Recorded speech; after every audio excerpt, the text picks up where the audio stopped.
I feel like I don't have to waste too much time for an intro here, since I imagine a ton of you clicked on this video as fast as humanly possible after getting a glance at the title.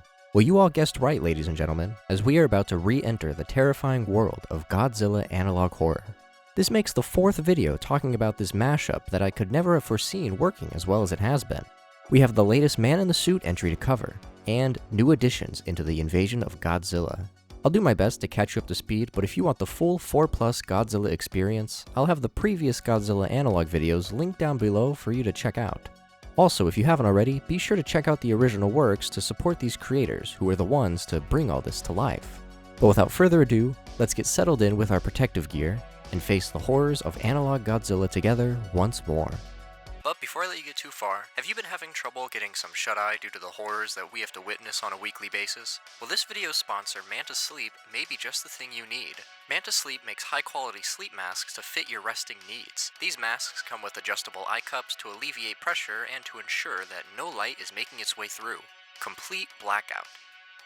The one that I myself have been using is the Manta Sound Mask, which comes with these Bluetooth headphones on the side in case you need music, podcasts, or just whatever background noise you prefer while going to bed. And the battery life is over 20 hours, so unless you sleep for that long, this will last you the whole night. But if that's not important to you, there's plenty of other options, like the weighted mask, cool mask, steam mask, and the unbeatable original, the Manta Sleep Mask. Something I truly enjoy about the mask is the fact that I sleep like the Master Chief after he gets killed.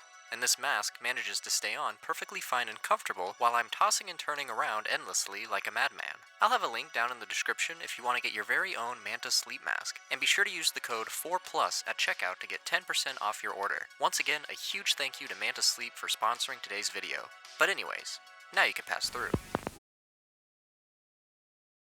To quickly catch you up to speed in case this is all new to you, the Man in the Suit follows the production of the original Toho Godzilla movies, except with an interesting twist.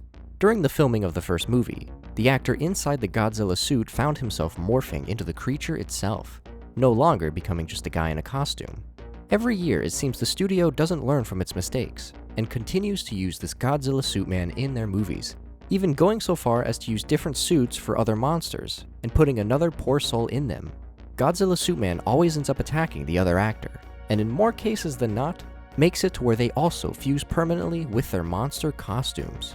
Once we get to Mothra, they decide to go with a puppet creation rather than stuffing someone inside. However, a poor young actress still had to be put on a larvae suit. Once Godzilla Suit Man found out that Mothra was nothing but a puppet that lacked someone on the inside, he went into an all-out frenzy and beelines it for the woman in the larvae suit, attacking her and biting down on her head, instead of her body just fusing with the costume. It looks more like she became trapped in an actual larvae, and who knows what will come from that.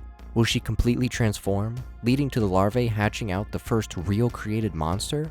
Who knows? But all we know now is that Toho is planning on filming a new movie with King Ghidorah, and an inside man who is tired of seeing all this carnage plans on intervening in any way he can. But given the fact he was recently fired from the studio, what could he possibly do? To which we are now at the start of our latest entry. The Man in the Suit, Ghidorah Suit Incident, 1964, Entry 12. Our new entry begins in classic Man in the Suit fashion, with a trailer for Toho's next big Godzilla film, Ghidorah the Three-Headed Monster. We learn that Toho is attempting to be a bit more cautious when filming this new project. This time, instead of Ghidorah being a full-on puppet like Mothra was, he is going to be half puppet, half suit. Their hopes are that this may confuse Godzilla Suit Man in some way. They also plan on building the suit with new material that would be resistant to heavy damage. However, these materials are censored, so we never find out what they are. This tougher material will be applied to the lower body, likely where an actual person will be inside. Since the head and neck are going to be puppeteered, they are not outfitted with this tough skin. Since the incident that happened on set with Mothra, they have now decided to make the larvae puppets as well. Why they all aren't just puppets is beyond me. I suppose last time Godzilla Suit Man had a freakout when he found out no one was inside. Perhaps it's to avoid another situation like that. Then again, I say just put this damn thing down already. We then see how our hero character plans to intervene.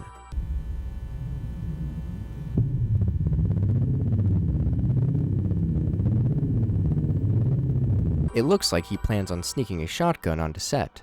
He knows the risks, but knows he must be dealt with once and for all. I don't think a shotgun is enough there. Perhaps an RPG will do the trick. Apparently, the team at Toho were very confident about this plan. Only one way to find out, I guess. We're on to the last shot of the film. Due to heavy security, it sounds like Godzilla Suit Man was behaving properly, and he won't be able to take any bites out of the actor after toughening up the material. Except it sounds like Godzilla Suit Man still has some tricks up his sleeve. See, the neck and head were being puppeteered, but they still needed some support from the actor on the inside with his arms and hands, alongside a contraption inside the suit where the actor would pull a lever to open Ghidorah's mouth.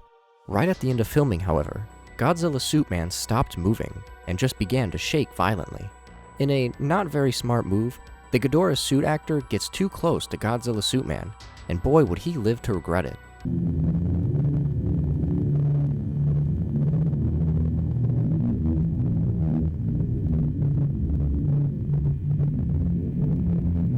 In classic Godzilla Suit Man fashion, he bites down on Ghidorah's head. Something I forgot to mention is that in a previous entry, Godzilla Suit Man vomits this acidic blood onto the ground, and it looks like he's about to try out his new special attack. After biting down on Ghidorah's head, he begins to puke that acid blood all over the place, filling the inside of the costume. However, this is when our inside man arrives with his handy shotgun, ready to intervene. He enters the studio with his shotgun hidden inside a guitar case, but he's met with confusion from some of the staff members, asking him where he's been. He tells them that he was fired, but in a strange turn of events, they tell him that he was never fired. Then who sent him that letter in our dorsal extraction entry? Anyways, our hero barges through onto the set, but Godzilla Suit Man notices him. He stops puking his acid blood, basically boiling the poor actor alive, and turns to face the power box behind him. We then cut to found footage format, a first in our Man in the Suit series. We see as presumably our hero character is running away through a very nasty part of the studio, and Godzilla Suit Man is getting close.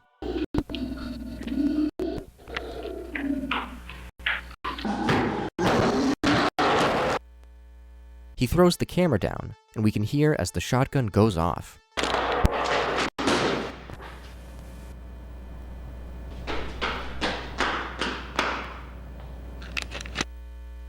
A picture of a headless Godzilla Suit Man then displays on screen. Is this nightmare finally over? Well, this next picture says otherwise.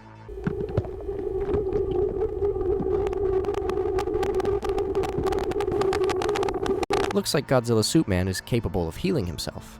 Isn't that just lovely? We then are met with this image that I still can't really make out. Is this the leftovers of King Ghidorah? We see as something begins moving around in the middle. Don't ask me what that is. Our final frame in this entry has us looking at a disfigured looking Ghidorah. This theory of mine may be too outlandish, but what if that isn't the suit anymore we're looking at? What if that's the man inside, sprouting 2 extra heads beside his own? Now that sounds pretty crazy, but I unfortunately doubt that's the case. It's always a pleasure to dive back into the world of the Man in the Suit. Like I've said before when I first started watching this series, I had no idea this was the direction we'd end up going. Since a lot of the horrors in here are described to us, it just leaves us with our own disturbed imagination to conjure up a scene of an actor getting melted away inside a Ghidorah suit. I can't wait to see where the series carries on from here. I'm waiting for all the monsters to get together at the end to go on the ultimate rampage. This series goes quite the different route compared to our previous one. In the Invasion of Godzilla, he's actually the giant creature that rampages the land. This world has a few different takes on the matter, however. This time, once Godzilla leaves his mark on New York, these smaller pieces started to fall off him. These pieces are capable of moving on their own and creating smaller Godzilla creatures. If that wasn't enough, his radiation was so toxic, it spread throughout the entirety of the US, and people infected with this Godzilla radiation began to also mutate into humanoid Godzilla creatures. What's happening in the background, however, is certainly bizarre as well. There are 2 cults that exist in relation to Godzilla. One that believes he is a god, and humanity was born from his radiated flesh many years ago. This is known as the Denver cult. Then there is our other cult, which believes in literally the exact opposite. They view Godzilla as a demon who is here to bring the Earth's extinction. Our anti-Godzilla cult plans to use some pieces of Godzilla's meat to create Mothra and Rodan in an attempt to kill Godzilla once and for all. Last we left off, a smaller Godzilla variation got taken out by this new emerged creature that is more than likely Biollante, and a different new-looking creature comes from the sea and attacks Japan. Will our anti-Godzilla cult succeed in creating Mothra and Rodan to take out Godzilla? Only one way to find out. The Invasion of Godzilla. What has this world become? Entry 11. Our entry begins, and it looks like someone just trying to enjoy a nice canoe ride comes to encounter Godzilla himself, rising from the sea. He slowly turns and looks at our character, before heading back down. We then cut to a news report, where Monster Discovery reports that the Godzilla meat extermination operation has been a success, with over 45% of all of his radiated meat being burned away since his last attack. Also, cases of infected Godzilla people, food, and plants have begun to go down as well. Things may actually start looking up for humanity. Even the creature Biollante has been providing assistance. She has been going around and absorbing all the Godzilla meat, paying a heavy contribution to that 45%. I'm surprised the people aren't attacking her mindlessly, but it's been reported that she doesn't attack people or destroy property. However, she does grow in size every time she consumes Godzilla flesh. Our news report then shifts to the recent attack on Japan, with our creature being described as some sort of mud monster. The level of destruction caused by this thing was certainly immense. If we thought Godzilla's radiation couldn't be outmatched, it turns out this new creature was also making people sick due to this odd smoke it released whenever it flew around. Before this creature returned to the sea, it's reported that it roared for 30 minutes straight, and that Godzilla and all the mini variations roared in response, almost as if signals are being sent from one creature to another. Not only was it just Godzilla and his minions who responded, but in Argentina and New Zealand, a different loud roar was heard all the way from Antarctica. We can hear another very loud sound coming from the Antarctica.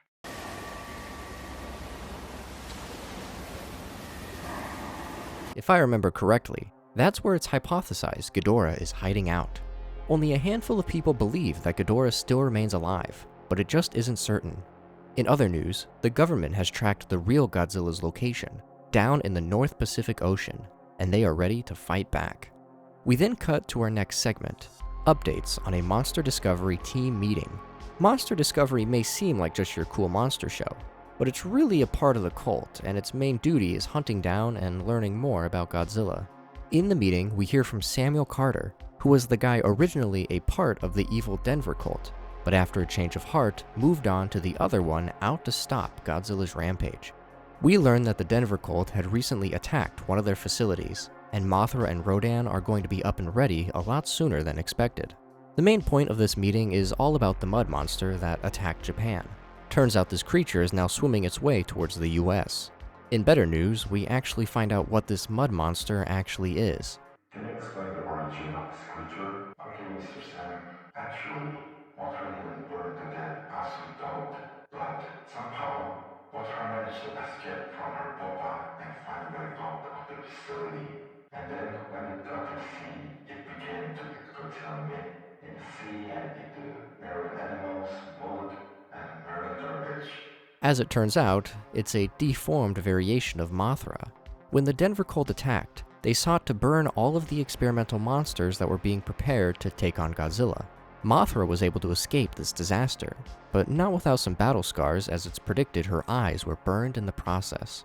When Mothra escaped to the sea, she began to consume a bunch more of Godzilla leftover meat, alongside a bunch of mud and garbage.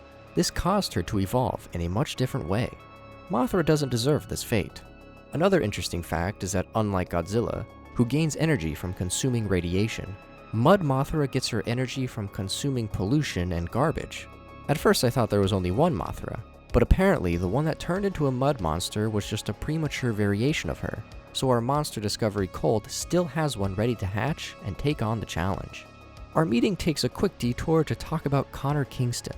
For those who don't know, Connor Kingston is the only person who knows of the whereabouts of the Oxygen Destroyer, and his dad, Christopher Kingston, worked with Samuel Carter back in the day, and they both were a part of the discovery of Godzilla and the cults. Sam has been frequently trying to get a hold of Connor so that he can have the Oxygen Destroyer as a backup plan against Godzilla if Mothra and Rodan don't work out. His last known location was Minnesota, which concerns Sam due to how dangerous that area is at the moment. If we remember in the earlier entry, That's Not Our Neighbor, a huge attack from mutated people occurred in St. Paul. It sounds like, however, if they are unable to get Sam to cooperate willingly, They have plans to get the oxygen destroyer by force. But back to more info on the Denver cult. At the very beginning of this series, Godzilla attacks a cruise ship, leaving only one survivor, Ashley Parker. She somehow managed to survive the Godzilla radiation, but this led her to having some kind of ability to sense these mutant creatures, and it also sounds like she has some kind of influence over them. The Denver cult has Ashley almost as a hostage, it sounds like, and they were able to use her to make the Mud Mothra roar out loud, signaling all the other creatures to roar back in response. Their hopes were that this would lure Godzilla out as well to both kill Mud Mothra and decimate the Asia area like it did to the US. What scares Sam the most is that he believes King Ghidorah also responded to this loud roar from the Mud Mothra. The other meeting members try to tell him that King Ghidorah is extinct, but he still believes it to be out there. We then get an update on Stephanie, who just like Ashley, is able to sense these mutant signals. Stephanie was able to survive eating meat that's been contaminated by Godzilla, and it's clear now she has been able to influence the plant creature Biollante. We learn that she is no longer in the facility, but lives with her aunt in Phoenix, Arizona. But Monster Discovery still has their eyes on her. Sam then comes up with an interesting idea. He believes that since Stephanie can basically control Biollante, and it's been reported that she may also be able to control Mud Mothra as well, he no longer sees the need for their Mothra and Rodan, since they have two fully fleshed monsters already ready to go to take on Godzilla. So what are we going to do with Mothra and Rodan? What are you going to do with them? What if the main monsters have rid the world? Well, I guess that's one way to do it. But even though we have two brand new monsters up for the fight, we still need our hands on the oxygen destroyer. That concludes our Monster Discovery meeting, and we then shift over to a report from the Denver cult, basically reporting on their failures when it came to attacking the Monster Discovery ran facility. Philip Denver goes through an obvious meltdown, super angry at the failings. He tells them to work harder and that they are also trying to get to Connor Kingston. They also want their hands on the oxygen destroyer. Denver goes on to visit Ashley, and it definitely seems like she is a hostage in this situation. Ashley, how are you? Ashley. What do you want me to say? She's very dismissive, and it sounds like it causes her physical harm whenever she uses her sensing abilities. We then cut to an interview from Seth Theron, who was a victim during that attack in Minnesota. He apparently lives very close to Philip Denver, and he reports seeing a big truck where 7 people wearing black robes approached Denver's house. They then proceed to bow down to him. Now correct me if I'm wrong, but it looks like this cult then tries to send a creature to Seth's house.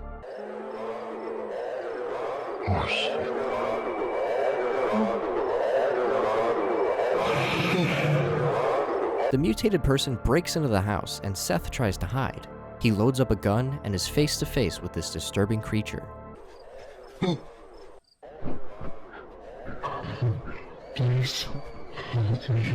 In an interesting turn of events, the mutated person begs to be killed, to which Seth blasts the creature.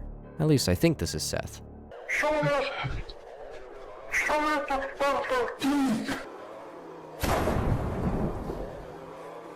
Seth then runs outside and is met with a whole bunch more of those mutated creatures. But like the hero he is, Connor Kingston arrives with his car just in time to take out the creatures. Seth and Connor jump in the car but are attacked by yet another creature. After they deal with that, Seth asks Connor for an explanation on what is happening. Connor tells him that he needs Seth's help with killing Godzilla with the oxygen destroyer. What does Seth have that makes him so valuable? Connor hands Seth a tape explaining all the details about Godzilla, likely the files we watched in the 10th entry. We then see what looks to be Biollante, but it may just be a messed up tree. But out of nowhere, we see Mothra fly through and up in the air. We then see a surprise appearance from Rodan, who sprouts his wings and breaks through the barrier he was being held in. Mothra approaches the barrier and blasts a beam that shatters the cage. I have a feeling these are from Monster Discovery, and they didn't take too kindly at their attempts to bomb them. Good for them, honestly. And that's where this entry ends, with Mothra and Rodan escaping captivity and out to cause whatever mayhem they desire. It's interesting to learn a bit more about how Ashley and Stephanie are able to control these monsters. I didn't think it was possible, but apparently they do it in the movies a few times. Let's just hope Mothra and Rodan don't get into too much trouble. The Joy and Madness of Monsters, Entry 12. Our entry takes place literally right after the last one left, with Mothra blasting through her captivity. We then see as Rodan lands at an airport and quickly takes off again. As Mothra flies above the sea, Mud Mothra decides to jump into the action. Mothra and Mud Mothra begin to fight, with their beams clashing in the middle, but it looks like Mud Mothra unfortunately wins the fight. However, Rodan comes in out of nowhere, like a tag team, and picks Mothra up by its wings, which also doesn't end very well.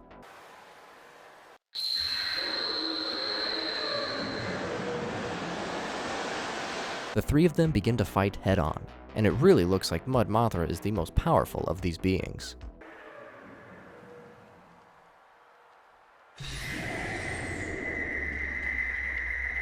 I may have spoken too soon, considering we see that Rodan and Mothra were successful at least in causing some brutal damage.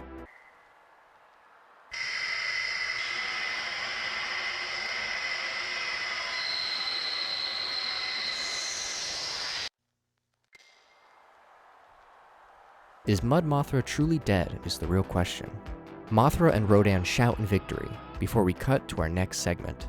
We listen in on an interview between Scarlet and Stephanie, and it sounds like Scarlet is a therapist of some sorts. Stephanie goes on to inform us that Monster Discovery has been pressuring her non-stop to keep up the control of the monsters, and for some reason, everyone in her life is avoiding her. We also get a more in-depth full look at just how painful it is to be in control of the monsters. Using those powers is so painful. You can hear all the horrible things from all the mutants and the painful fate of the innocent people. Sometimes, even though I don't activate it, I can still hear the voices in my head. As it turns out, Stephanie's survival from contaminated Godzilla meat didn't keep her from having mutations, as we learn that she has spikes on her shoulders, which may be the answer as to why everyone is avoiding her. She reports that she ended up resorting to attempting to cut them off, but her aunt came in and stopped her. It's a part of her body now, so cutting those off would cause some major damage. But before she can finish her interview, a man comes in telling him they just got an emergency call from Samuel Carter. And we watch as it looks like either Stephanie or Scarlet being escorted out. But then we get met with this quick frame, and it looks like two bodies lying dead by the dumpster. I doubt this is either Stephanie or Scarlet, but who knows? Perhaps the Denver cult sent out a hit. We then return to Seth and Connor, and I'm not sure if this is Connor's house, but if it is, what is his job? Mom, can you give me some money, please? They head inside and basically talk about their situations and lives, bonding over shared traumatic pasts and a mutual hatred for the Denver cult. Seth takes Connor to his helicopter. These people must be rich, I tell ya. Perhaps Connor plans on dropping the oxygen destroyer from the helicopter. Not sure how well that'd work, however. But before we can go further, we cut back to where Mothra and Rodan were initially held by Monster Discovery, and it looks like some new monsters may have broken out of Lab C. That can't be good. But before we cut back to Seth and Connor, we get a brief newspaper frame that explains a few things. We learn that Seth sent out a tape that exposed the Denver market selling infected meat to people. Since I'm 99.9% sure that the Denver market is run by the Denver cult, that would explain why Seth was being targeted by them. We return to Seth and Connor, who are waiting in the car, but Connor begins to have a bad feeling, like something horrible is about to happen. I have a bad feeling. I feel like there's something bad about to happen. But before he can really explain, an explosion happens in front of them, and would you look at that? Anguirus is here, and up from above, Megaguirus as well. Biollante comes out of nowhere and begins to fight Anguirus. They know what the people want. Biollante is able to lift up Anguirus and launch him backwards, but Anguirus takes that pretty personally. Anguirus uses this hefty beam attack that looks to do the trick. However, Biollante fires a beam that reflects off Anguirus' back and lands a direct hit on Megaguirus. Biollante is truly the hero. We end up listening in on someone from the Denver cult talking to who I believe is Philip. He tells him that access to their bunker in San Diego has been destroyed by the monster fight we had just witnessed, and they're going to have to head to their bunker in New York instead. It also sounds like he expresses concern over the idea of Ashley turning against them and controlling the monsters to fight the cult. We then cut to a scene of one of the mutated people smashing through this random car, but then we see something really exciting. A hole that looks like it's in the Arctic, and a bright light shining from inside. I think Ghidorah is ready to make his appearance. Since all these other monsters are born from Godzilla's flesh, Ghidorah would be the first monster to truly be his own. But our final frame of this entry shows us a map of where Godzilla is located, and something unknown being located as well, likely Ghidorah. But then, in a shocking turn of events, we see a second marker get displayed, also being labeled as Godzilla. Is it possible that the Godzilla that caused this infection and all this mayhem isn't the real Godzilla? Maybe this new one is the fake. Who's to say? But it'll certainly be a scene to witness if those two meet face to face. It is said that Godzilla doesn't attack creatures that look like him. Maybe they will instead team up, and then we're all in trouble. Needless to say, the Invasion of Godzilla continues to take the genre to new heights. It's always neat to see our monsters finally duke it out, and you can just see as the animation gets better and better as the series goes on. This is definitely a climax I'm gonna have to tune in for, with all the monsters either teaming up to fight Godzilla, or Connor actually succeeding at using the oxygen destroyer to wipe them all out. Godzilla and analog horror continue to be a matchup I never expected to reach the levels that it has been. However, I'm glad it's being told in different ways. I like going to the Invasion of Godzilla to get my action scenes with the monsters fighting each other, and seeing the aftermath and how it all affects the people around the area. Not only do you have big monsters to worry about, but you also have to be on the lookout for infected humans. Then the man in the suit takes you into more of a body horror situation, where this Godzilla suit man is capable of morphing actors into the suits they wear. It feels like it's happening in the real world, and puts a very interesting thought in your head when you rewatch the original movies. So if you haven't already, I can highly recommend you check out these Godzilla analog horror series, especially if you are a fan of the character and the universe. As always, if you made it all the way to the end of this video, I thank you all so much for watching. I know how eager you always are for more Godzilla content. Keep leaving me recommendations, whether it be in the YouTube comments or the community Discord, where I always keep my eye on things. But if you'll excuse me, I think I just ate some infected Godzilla meat.